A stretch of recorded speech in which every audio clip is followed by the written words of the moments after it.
고통체로부터 자신을 분리하기. 활동적이고 강한 고통체를 지닌 사람은 다른 사람들이 매우 불쾌하게 느낄 정도로 특별한 에너지를 내뿜는다.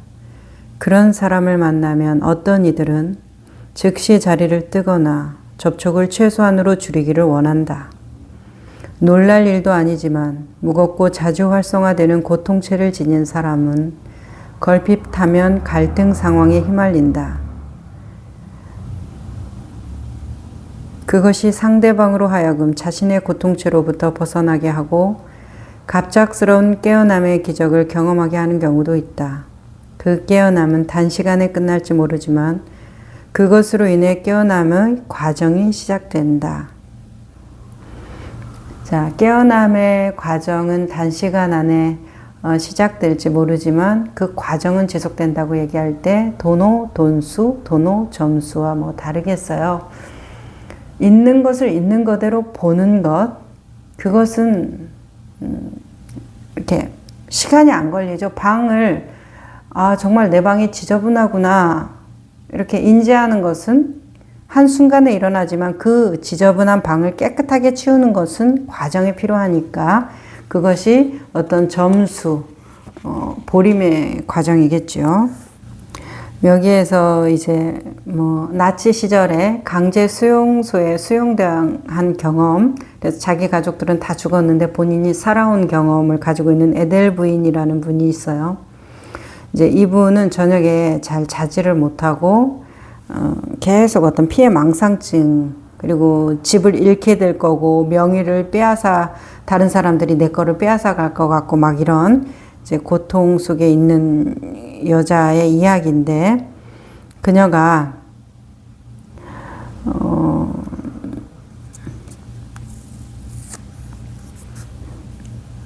이제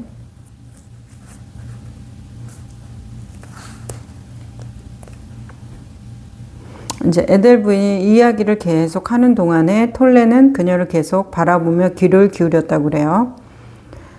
갑자기 그녀는 말을 멈추고 꿈에서 방금 깬 것 같은 표정으로 주변에 널려있는 서류들을 보았다. 태도가 진정되고 부드러워졌으며 에너지장이 달라졌다. 그리고 나서 그녀는 나를 보며 이렇게 말했다. 이렇게 크게 소란을 피울 정도로 중요한 일은 아니에요. 그렇죠? 중요하지 않아요. 내가 대답했다. 그녀는 몇 분 더 조용히 앉아 있다가 이윽고 서류를 챙겨 들고 떠났다. 다음 날 아침 그녀는 약간 의심스러운 눈으로 나를 바라보았다. 당신 무엇을 한 거죠? 어젯밤 나는 몇 년 만에 처음으로 아주 잘 잤어요. 마치 갓난아이처럼 깊은 잠을 잤어요. 에델 부인은 내가 자신에게 무엇인가를 했다고 믿었지만 사실 나는 아무것도 하지 않았다. 그녀는 무엇을 했느냐가 아니라 무엇을 하지 않았느냐고 물어야 했다.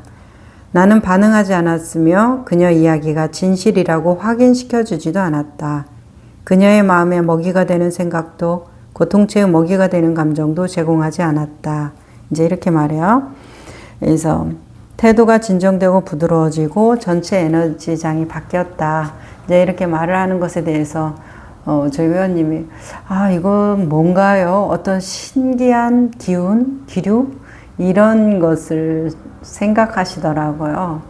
우리가 화나는 사람, 그리고 금방 누그러져서 조금 미안해 하다가 사과하고 또 금방 좀 기분 좋은 일이 있어서 웃고, 이런 것들이 다 에너지 장이 바뀌는 현상이라서 우리의 표정으로 실시간 사실적으로 구체적으로 확연이 되고 있잖아요. 어떤 분하고 얘기를 저도 회원님하고 얘기를 하면 딱 거의 들어오시는 얼굴들은 굳어 있고 굉장히 긴장돼 있고 급해요. 하지만 얘기를 나누다 보면은 표정이 밝아지고 마음이 풀어지고 이렇게 해야 되겠구나 계획이 세우는 것이 보이거든요. 그게 에너지 장이 지금 바뀌고 있는 증상이죠. 그러니까 우리는 늘 이 에너지라는 이 파동의 영향을 받기 때문에 이 파동의 영향은 계속 바뀌어가는 것이에요. 내 생각에 너무 사로잡혀 있어서 이런 말들이 이런 걸 보는 사람들만 볼 수 있나 이렇게 생각할 수 있겠지만 우리는 늘 그 에너지 장 안에서 살고 있기 때문에 감정의 변화가 에너지의 변화인 것이에요. 그렇게 보면 뭐 그렇게 남다른 것이 아니라는 것이죠. 자, 고통체의 먹이가 되는 감정도 제공하지 않았으며 긍정적인 먹이든 부정적인 먹이든 제공하지 않았다는 것이 중요해요. 인디안 그 체로키 인디안 속담에 내 안에 흰 늑대와 검은 늑대가 사는데 누가 이기겠느냐 이렇게 물어봤을 때 우리는 흰 늑대가 이기를 바라죠. 정의와 선이 이기기를 바라니까. 하지만 먹이를 주는 늑대가 이긴다고 이제 그 할아버지가 손주한테 얘기를 해주면서 그렇거든요. 그러니까 톨레는 상담자로서 어느 쪽에도 긍정, 흰 늑대에게도 부정, 검은 늑대에게도 그 먹이를 주지 않고 가만히 그녀의 이야기를 듣고 응시하는, 있는 그대로 듣는 그 작업을 했다라는 것이죠. 그게 참 중요한 단서죠. 나의 힘은 개입하지 않는 것, 행동하지 않는 것으로부터 나왔다. 이 순간의 존재함, 현존은 말이나 행동 그 어떤 것보다 언제나 더 강한 힘을 가지고 있다. 이 순간의 존재함으로 말과 행동이 나오는 경우도 있지만 에델 부인에게 일어난 변화는 영구적인 것은 아니었지만 어떤 가능성을 알게 하고 그녀 안에 이미 존재하는 것을 한순간이라도 들여다보게 하는 경험이 되었다.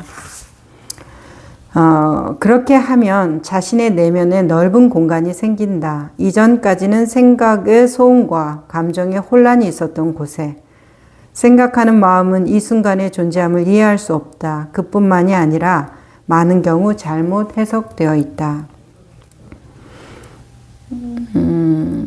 자, 생각하는 마음은 이 순간의 존재함을 이해할 수 없다라고 얘기하죠. 생각하는 마음은 이 순간의 존재를 이해할 수 없다. 왜 그래요? 우리는 지금 이 순간의 존재를 이해하기 위해서 수행도 하고 마음 공부도 하고 철학도 공부하는 거 아니에요?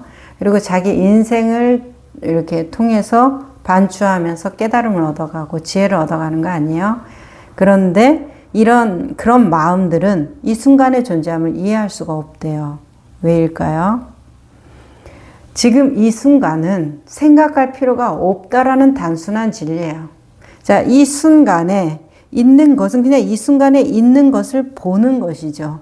이 순간에 들리는 것은 이 순간에 들리는 것을 그냥 듣는 것이지 이 순간에 그것을 보면서 생각을 한다라는 것은 지금 이것을 보는 것이 아니잖아요. 그래서 뭔가 더 대단한 게 있을 것 같다라는 우리의 기대에 부응하지 못해요. 현존은 뭔가 더 대단할 게 있을 것 같다는 기대에 한없이 미치지를 못해요. 왜요? 아무것도 없거든요. 그냥 이 순간밖에 없어요. 그러니까 지금 이 순간을 생각할 필요가 없기 때문에 생각은 이해할 수가 없어요. 생각의 존재성은 뭐예요? 벌써 생각을 해야만이 생각이라는 존재는 자신이라는 것을 드러낼 수 있는 거잖아요. 그렇죠? 단 한 가지라도 생각을 해야 하잖아요. 그런데 이 순간의 존재성은 생각이라는 것이 필요가 없다라는 것이에요. 생각이 일어나도 그냥 존재성은 그 생각으로 보지 그 생각의 생각을 더하는 그것의 원인과 결과를 만들어내는 그런 먹이를 주지 않아요. 에너지가 없어요. 그냥 그것이구나로 끝나는 거예요. 사과가 앞에 있으면 사과고 펜이 앞에 있으면 펜이지. 무슨 펜, 어디에서 만들어졌고 왜 만들어졌고 저것으로 무엇을 할 수 있고 이런 것은 그냥 내용물의 이야기인 거예요. 내용물. 내용물이라는 건 이렇게 써도 되고 저렇게 써도 되는 거죠. 펜으로 글을 써도 되지만 펜으로 머리 긴 분은 머리를 고정시키는 걸로 써도 되고 펜으로 모처럼 쓸 수도 있는 것이고 그 내용물이라는 것은 내가 그것을 정함에 따라서 달라지잖아요. 그죠? 하지만 그 있는 주체 그 자체는 내가 정할 수 있나요? 못 정하죠. 그래서 이 현존에 대해서 이 순간의 존재함을 이해할 수 없는 이유는 생각의 존재성은 생각함으로 말미암아 자기를 드러내고 있기 때문에 생각할 필요가 없는 것을 생각해야 되니까 생각은 이 현존을 볼 수가 없는 것이에요. 서로 볼 수가 없어요. 뭐예요? 동전의 앞면과 뒷면이 있다고 하면 앞면과 뒷면은 영원히 서로가 서로를 볼 수 없어요. 어떤 것을 알아야 되죠? 우리가 금으로 만들어졌다, 은으로 만들었다는 그 본질로 회귀하기 전에는 그 앞면은 그래서 어떻게 생겼는데 뒷면은 어떻게 생겼는데 이거를 보고자 한다면 영원히 볼 수 없어요. 마치 생각하는 마음은 이 순간의 존재함을 이해할 수 없는 것처럼. 하지만은 이 생각 자체가 현존으로 돌아오게 되면 그냥 생각 있는 그대로 그 생각, 그것, 무슨 생각이 아니라 그것, 이 볼펜, 사과와 같은 그것인 그 마음, 이렇게 된다고 하면 하나의 물질성으로 돌아오잖아요. 동전의 앞면과 뒷면이 아니라 동전이라는 그 금으로 만들어졌는지 은으로 만들어졌는지의 그 본질적인 물질로 돌아오기 때문에 걔네들은 앞면 뒷면이 필요 없죠. 그냥 그 물질이잖아요. 녹여내면 하나의 덩어리잖아요. 그렇게 되어서 서로를 아는 것이지 이 생각으로 이것을 보고 이해할 수는 없다라는 거예요. 다시 말하지만 생각할 필요가 없는 자리이기 때문에.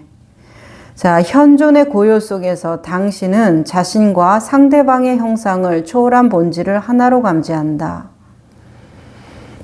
자신과 상대방이 하나임을 아는 것, 그것이 진정한 사랑이고 진정한 돌봄이며 진정한 자비이다. 한두 마디 이렇게 듣고 주합해갖고 넌 그런 뜻이구나 이렇게 대화를 하지 그 사람의 말을 잘 듣는 사람들 저는 거의 못 본 것 같아요. 그 낚시하듯이 이렇게 보고 그냥 추측하면서 말을 하는 거죠. 대화라는 것이, 우리가 하는 대화라는 것이 그렇거든요.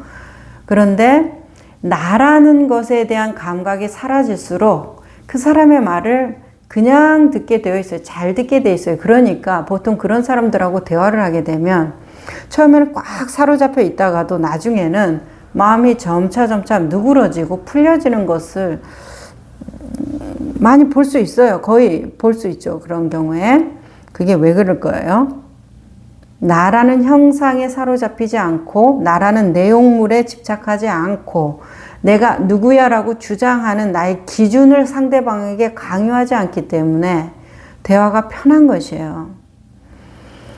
자, 그것이 돌봄이고 자비이고 사랑이라고 말을 하는 형상을 초월한 본질, 형상을 초월한 본질이라는 것은 너와 나라는 그 각각의 개념에 대한 이해가 아니라 앞면, 뒷면이라는 동전의 이해가 아니라 하나의 금과 은으로 만들어졌다라는 것이죠. 그래서 그 동전의 가치는 그림에 달려 있거나 뭐 모양에 달려 있는 게 아니라 거기에 매겨져 있는 서로 간의 합의, 지폐 같은 경우 그러겠죠. 그리고 물질성을 가지고 있는 금이다, 은이다, 다이아몬드다 그런 건 그 광물 자체의 희귀성일 것이에요.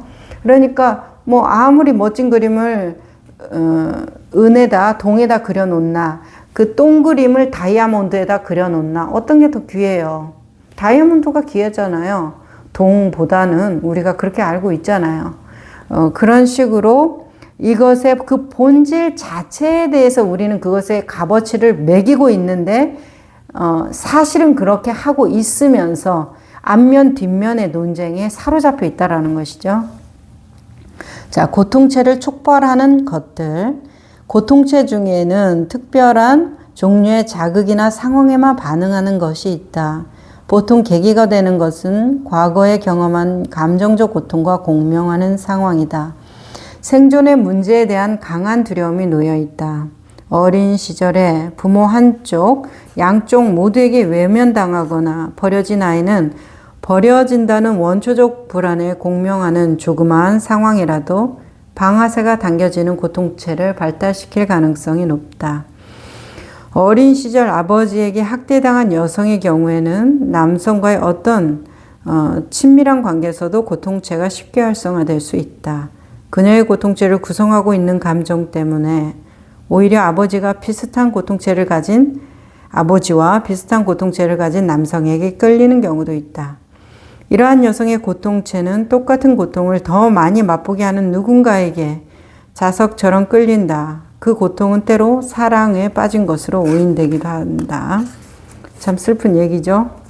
만나는 여성 거의 대부분을 유혹하고 정복하려는 중독적인 충동을 보이는 사람은 이런 방식으로 고통체가 갈구하는 여성의 사랑에 관심을 얻으려고 하는데, 어머니가 원하지 않는 아이로 태어나 전혀 사랑받지 못하고 최소한의 보살핌과 관심마저 받지 못한 남성의 경우에 그런 관심에 대한 채워지지 않은 갈망과 절실한 필요가 이렇게 증오심과 애증이 엇갈린 고통체로 발달한다.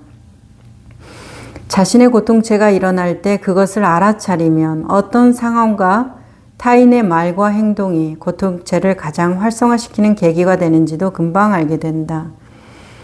의식적인 현존이 가능하면 그 고통체와 동일화되지 않기 때문에 고통체에 접수당해 머릿속 목소리를 빼앗기지 않고 끝이 난다.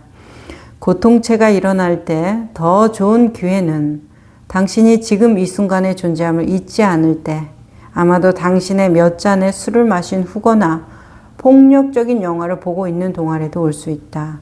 고통체에게 필요한 것은 당신의 무의식이다. 고통체는 현존의 빛을 견디지 못한다. 왜 그래요? 고통체라는 것은 해석, 드라마, 스토리 이런 것들이잖아요. 앞에 있는 무엇인가를 보고 그것으로 보는 게 아니라 그것에 이어서 어떤 해석과 이야기를 만들어내서 나의 고통체를 불러오는 것이잖아요. 업성, 자력으로 끌어당기는 것인데, 자, 현존의 빛을 견디지 못하는 이유는 뭐예요? 현존이라는 것은 이야기, 스토리, 해석이 필요가 없잖아요. 그냥 사과하면 그냥 사과인 것이죠. 그리고 그 사과의 본질을 원하면 그냥 먹어보면 맛보면 끝나는 것이잖아요. 근데 고통체는 뭘 원한다는 거예요. 이 사과는 뭐 어렸을 때 어땠고, 그걸 먹었을 때 알레르기가 났고, 뭐 상한 사과를 먹었더니 어디가 아팠고, 이런 거와 같은 기억을 불러온다라는 것이죠. 기억을. 그렇기 때문에 이 현존이 그냥 사과네. 저 사과는 어떤 맛이, 먹어보고 이런 맛이구나. 이렇게 감각적으로 직관적으로 이해를 해버리기 때문에 해석이 필요가 없잖아요. 그러니까 현존 안에서는 힘을 발휘할 수 없다라는 것인데, 자, 의식적인 현존 항상 톨레도 강조하지만 정말 중요하다고 생각이 들어요. 의식적인 것은 알아차림이, 의식이 늦은 것을 우리가 무의식이라고, 알아차림이 늦은 걸 무의식이라고 한다고 전 시간에 우리가 같이 얘기를 나눴어요. 그러니까 알아차림이 늦으면 소용이 없잖아요. 이미 다 지나간 다음에 그래 그때 그랬지. 그 후회와 원망과 자책과 죄의식을 만드는 부정적인 감정을 키울 수 있어도 의식에 대한 알아차림이 늦으면 별로 도움이 안 되는 거예요. 그러니까 알아차림이 지금 이 순간에 동시에 같이 일어나 줄수록, 시간이 갭이 짧아질수록 그 사람의 지혜와 지금 현재의 활동력이라든지 실행력, 어떤 신뢰감 이런 것들이 큰 것이잖아요.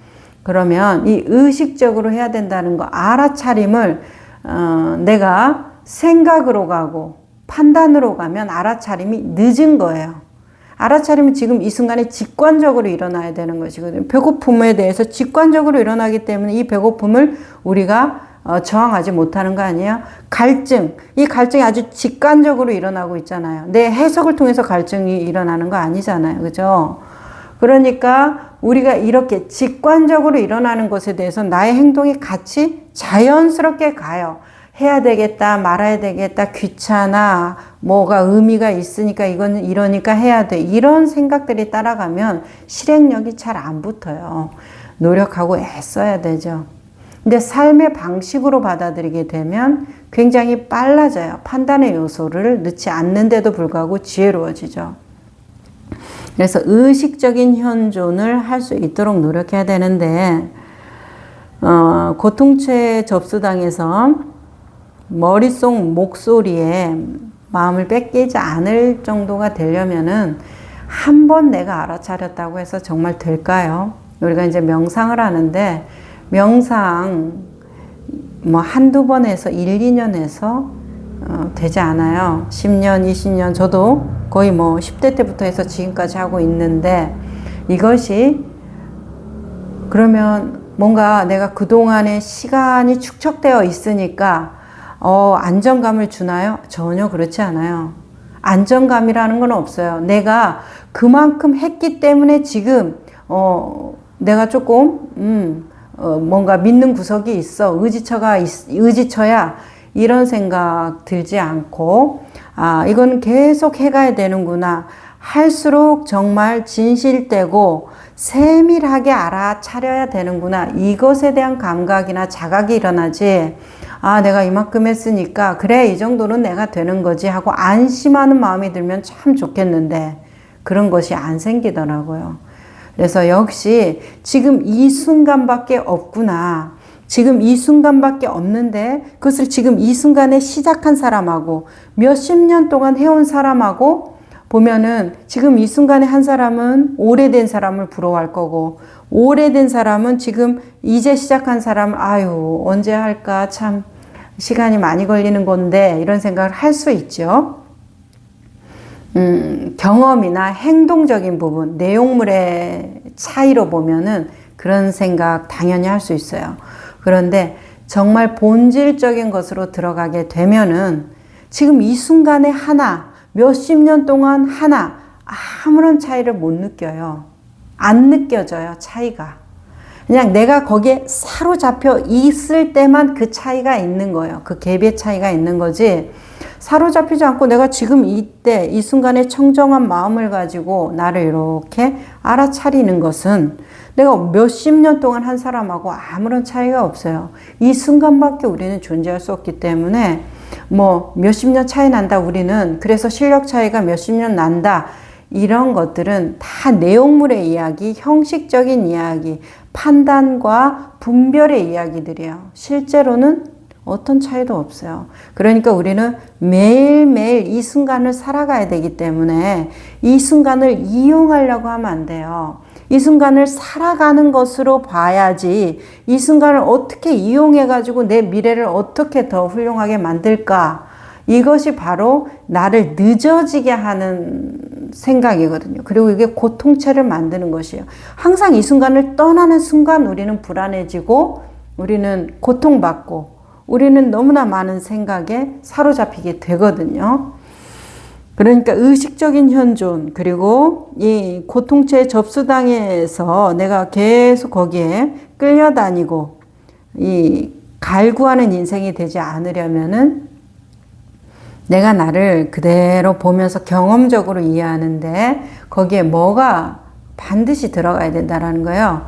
머리로 이해해서는 절대 안 돼요. 그래서 나는 지금 이 순간에 살고 있어요 라고 말씀하시는 분들을 보면은 이런 느낌이요. 이 순간에 살고 있는데 그분이 예상했던 것이 이루어진 것이에요. 이 순간에 살고 있어요. 현존이란 이런 것이요. 빙이라는 건 이런 것이요. 말씀을 하시는데 그분이 예상한 빙, 예상한 현존이에요.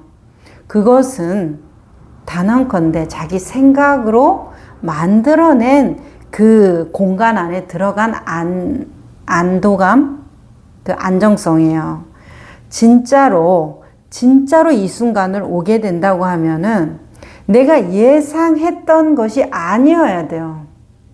예상한 것을 뭐 초월해서 더 대단한 것이기보다는 이런 것일 수가, 이렇게 아무것도 아닐 수가에 가까운 감각이 일어나요.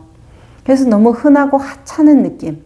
그래서 내가 예상한 것이 맞았어. 정말 이것이 현존이었어. 라는 얘기를 들으면 저는 이제는 그냥 그 다음 얘기 더 안 듣고 조금 더 알아차려 보세요. 이렇게 더 뭐 얘기를 안 나누게 되더라고요. 그런데 따지듯이 진짜예요? 아니 뭐예요 이게? 내가 누렸던 시간과 공간과 난 특별해지려고 했던 그 많은 시간들을 도대체 어떻게 하란 말이에요? 이런 싸우는 마음이 들거나 당황스럽거나 허탈하거나 내 예상치를 완전히 비껴나갔을 때는 조금 얘기할만 하죠. 그때도 오류들이 있으니까. 자, 그런 것이에요. 그래서 우리가 의식적으로 현존하는 노력을 하면서 이 고통체에서 벗어나기 위해서 노력할 때 자신의 생각과 신념 체계를 너무 신뢰해서는 안 된다라는 것을 조금 계속 말씀을 드려요. 조금 자, 나를 깨우는 고통체. 처음에는 고통체가 인류에게 새로운 의식이 일어나는데 가장 큰 장애물로 보일지도 모른다. 고통체는 마음을 점령하고 생각을 조종하고 왜곡시키며 인간관계를 방해한다. 에너지 장애에 자욱하게 낀 먹구름 같은 느낌이다. 고통체는 인간을 무의식으로 몰아가는 경향이 있다. 영적으로 말하면 마음이나 감정과 완전히 동일화됨을 의미한다. 고통체는 맞대응하게 만들고 자신과 세상 속에 불행을 키우는 의도된 말과 행동을 하게 만든다. 고통체는 그 거짓 자아의 일부이다. 고통체에 사로잡힐 때마다 그리고 고통체를 고통체로 알아볼 수 없을 때마다 고통체가 당신 에고의 일부가 된다. 당신이 동일화되는 대상은 무엇이든 에고로 바뀐다. 고통체는 에고가 동일화될 수 있는 가장 강력한 것 중에 하나이며 고통체 또한 먹이를 얻고 자신을 재생시키기 위한 에고를 필요로 한다. 자, 고통체는 에고가 동일화될 수 있는 가장 강력한 것 중에 하나, 이 고통체를 이루는 게 톨레는 부정적인 감정이라고 말을 하고 있기 때문에 맞죠. 분노의 에너지가 얼마나 큰지 어떤 삶의 바탕도 될 수가 있죠. 분노의 에너지로 살아가는 그 사람은 그것을 나의 어떤 그 성장에 쏟아 붓는다면 물론 몸도 망가지고 정신도 좀 망가지겠지만 그 분노의 에너지로 나의 성공의 동력으로 삼는다면 절망의 에너지, 우울의 에너지, 기쁨의 에너지, 평화의 에너지, 자비의 에너지보다 훨씬 강력하게 빠른 시간에 눈에 띄는 성과를 얻어낼 것이라고 저는 생각이 들거든요. 분노의 에너지, 이 화의 에너지가 굉장히 응집해서 발산하는 터트리는 그런 폭탄과도 같은 힘이 있어서 조금 물론 그 에너지를 어디서 가지고 있어요? 나의 생의 에너지에서 끌어다가 미리 쓰는 갑을 형식이기 때문에 그것이 그렇게 좋다, 지혜롭다라고 말할 수 없지만 어떤 딱 성장, 발전, 눈에 띄는 어떤 목표의 성공 이런 것들을 봤을 때는 분노의 에너지 쓸만하죠. 굉장히 큰 에너지. 그래서 강력한 것 중에 하나라는 것을 우리는 동의할 수 있어요. 그리고 이 분노의 에너지는 또 이 생명 가진 존재는 생존의 힘과 맞닥뜨려 있죠. 분노, 이 화의 에너지는 나에 대한 위기감, 불안감에 대해서 이 불안감이 어느 정도 한계점, 임계점을 지나면 폭발하는 것인데 지렁이도 밟으면 꿈틀한다 이런 말과 같은 거죠. 지렁이 같은 존재는 자기가 가장 약자다 이런 설정이잖아요.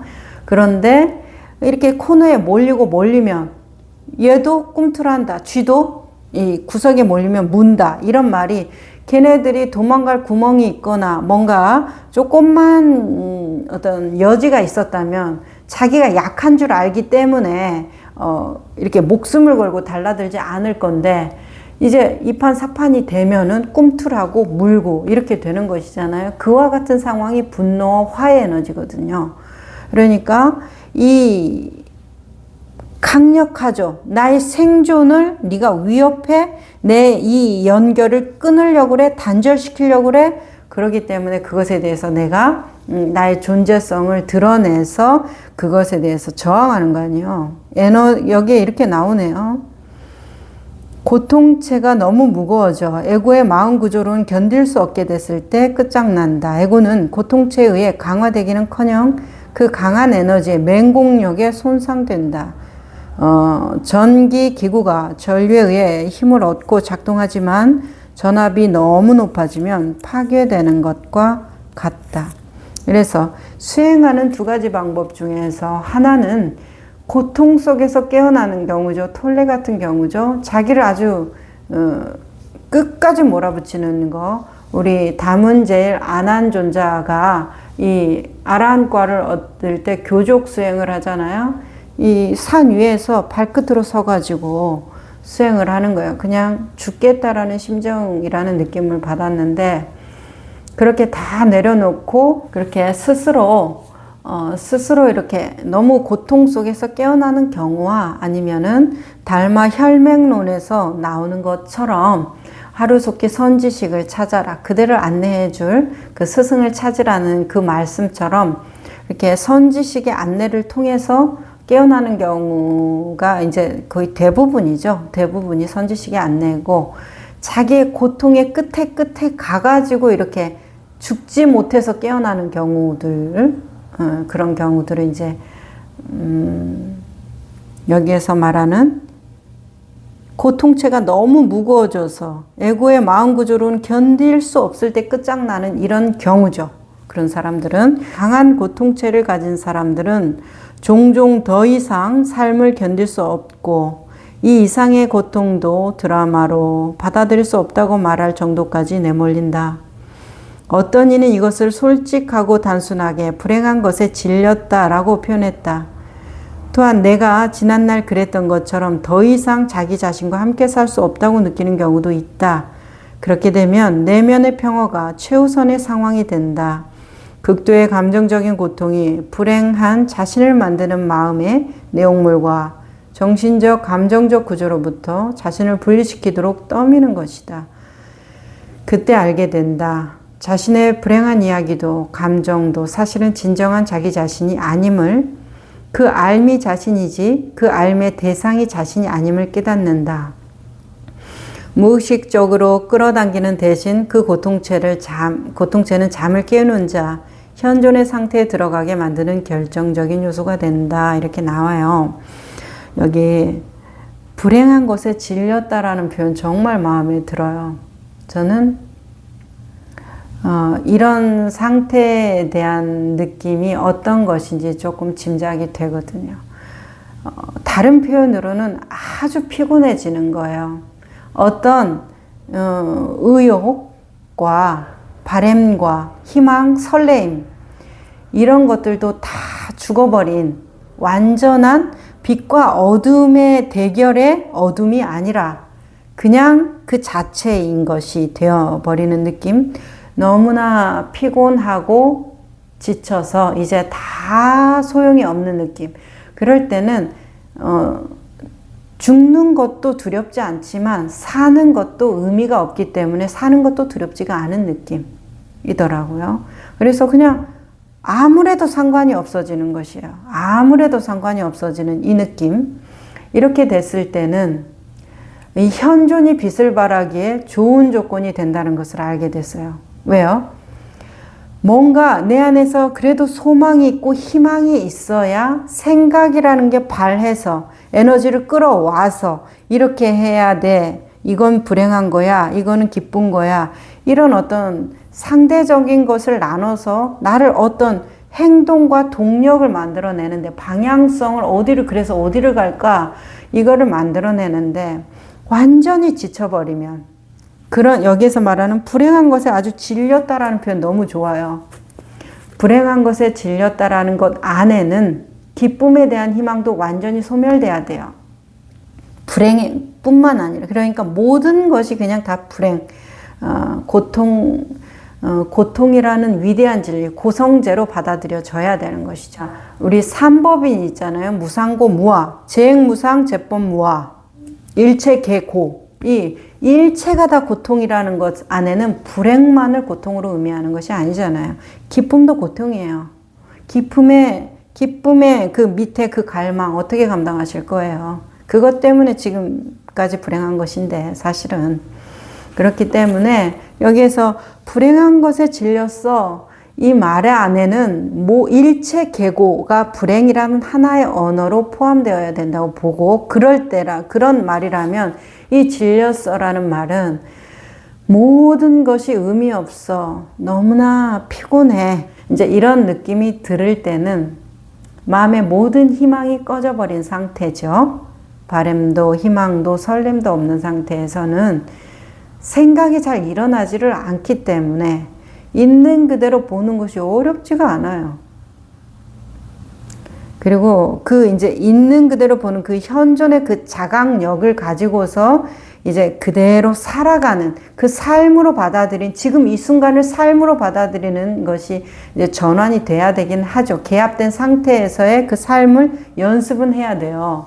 그냥 무의미하고 낙담하고 절망한다고 해서 다 이 현존으로 깨어나는 것은 절대 아니죠. 주변에 무기력하고 우울증 많고 불행에 질린 사람들 많지만 현존에 깨어난 사람들이라고 보여지지는 않거든요. 그냥 그것에 아주 눌려가지고 그러면 그런 분들하고 대화를 하다 보면은 진짜 세상을 다 포기한 것 같은데 마음에 희망이 있어요. 그러니까 이제 좋은 안내자라면 그 희망까지도 꺼트려 버려야 되죠. 그것이 이제 우리 선가에서 말하는 좋은 스승, 좋은 안내자, 좋은 선지식은 아주 큰 도둑이다라고 얘기를 하시잖아요. 그래서 그 사람이 가지고 있는 그 거지한테 밥그릇은 생명줄인데 그 밥그릇까지 빼버리고 농부한테 그 밥 가는 그 소는 엄청난 재산이잖아요. 근데 그 소를 뺏어버리니까 얼마나 나쁜 사람이에요. 그런 심정이 되는 것이죠. 피곤해지면 돼요. 아주 피곤해지면 돼요. 그럼 어떻게 하면 피곤해집니까? 이렇게 물어보고 싶으시죠? 자신을 계속 보면 피곤해져요. 제가 많이 안내하는 방법이에요. 근데 그걸 견디시는 분들이 별로 없어서 이 방법이 그렇게 좋다 이렇게는 말을 할 수 없는데 자신을 보면 피곤해져요. 어떤 게 안 되는 줄 알면서 바라고 금방 또 그것이 기대로 바뀌는 줄 알면서 또 기뻐하고 이런 자신을 계속 보잖아요. 그러면 이제 그만할 때도 되지 않았나. 이제 좀 내려놓을 때도 되지 않았나. 그런데 또 그러고 있고 그런데 또 그러고 있고 계속 그런 자신을 보고 그 지루함을 견뎌내면서 그 불만족스러움을 견뎌내면서 계속 보면 나중에는 뭘 추구하고 싶은 마음이 별로 안 들거든요. 그러면서 그런 생각 자체가 피곤해져요. 그러면서 어떻게 돼요? 그냥 현재를 살아가는 내 삶을 충실하게 살아가는 것으로 어떻게 돌아와 버려요. 그러면서 딱 깨어나는 경험들을 말씀을 하시게 되는데 그런 것이 생각해보면 간단하죠. 그냥 나를 보기만 하면 되는 거예요. 남 볼 필요가 없어요. 하나도 없어요. 일도 없어요. 남은 계속 보면 돼요. 한 달이고 1년이고 2달이고 2년이고 이렇게 계속 보면 돼요. 자기를 계속 돌이켜보면서 피곤해지면 그럼 그 과정에서 뭐가 일어나는지를 알아야겠죠. 피곤해지려면 이렇게 숨 절인 배추처럼 소금을 계속 극을 맞는 건데 이 생생함의 극을 맞는 것이 소금이잖아요. 가을날 열매가 달아지면 찬 기운의 극을 맞듯이 그렇게 극을 맞는 것이 뭐예요? 이 계속 자기를 바라보면서 극은 어떤 것이라고 보여되면 인정하는 거. 내가 그런 사람이구나. 저 사람만 욕했는데 나도 이런 부분이 있구나. 나는 바람지가 않고 착한 마음이라고 생각했는데 사실 엄청 욕심쟁이구나. 이기적인구나. 누구 말 안 듣는구나. 내가 선의적으로 했다고 하지만 다 계산이었구나. 이런 것들을 인정하는 이제 계속 보다 보면 인정할 수밖에 없어요. 왜? 계속 드러나고 있잖아요.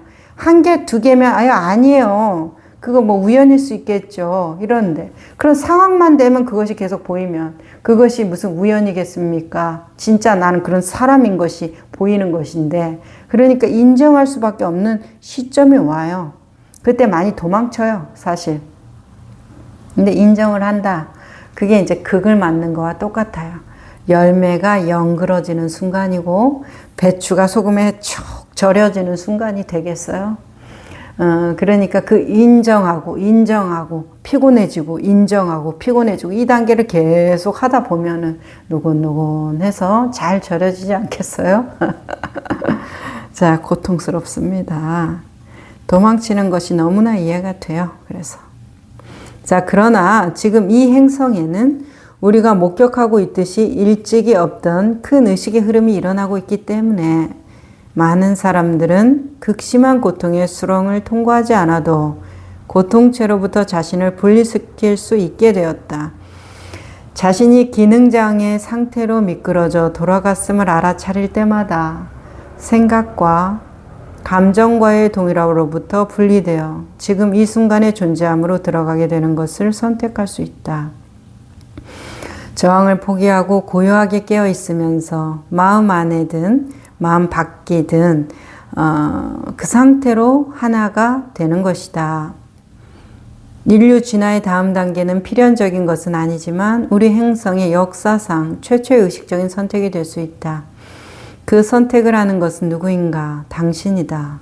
당신은 누구인가? 스스로를 의식하게 된 의식이다 라고 톨레는 말하고 있어요.